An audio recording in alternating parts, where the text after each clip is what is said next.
Hi guys, meron pala tayong nabili dito na juicer. Itong Simplast juicer. Ito na yon. So ngayon, daming nahihirapan kasi paano ito is-assemble yung ating Simplast juicer. So ngayon, ito yan. Step by step natin gagawin yung ating Simplast juicer. So ayan.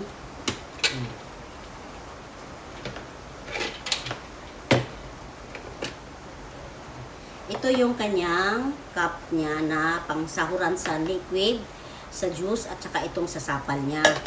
Yung sa, tapos ito yung mga plastic, ayan. At saka ito yung pang-push. Ito yung pang-push.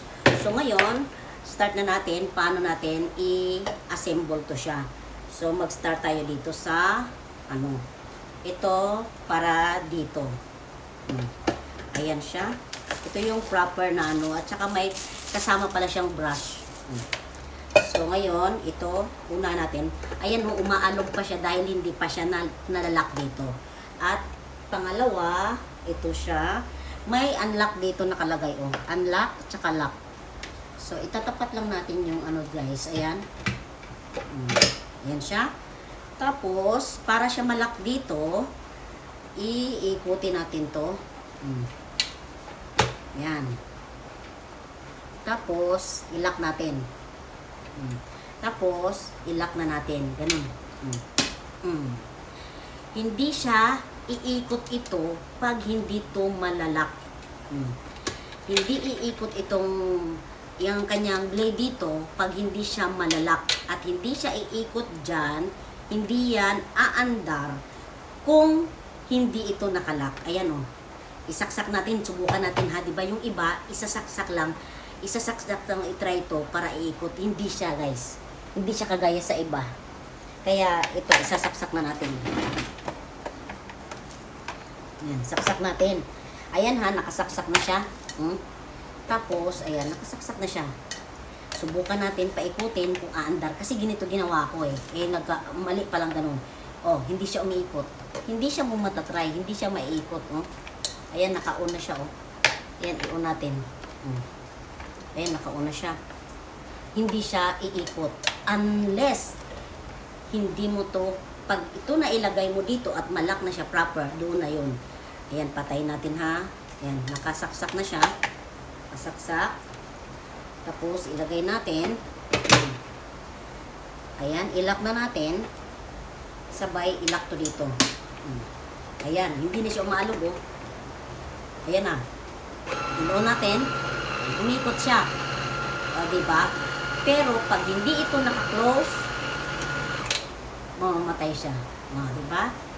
Ganun lang kasimple. Tapos ito yung kanyang pang-push sa prutas. So ganun lang talaga kadali, guys. Ang ganda nito. Ito yung kanyang saka yung Pero ito, may isa pang tip ako. May isa pang tip ako. Dahil ito dito sa loob pala, itong sa loob pala niya, nag-i-stack yung kanyang sapal dito. Nag-i-stack yung sapal niya dito.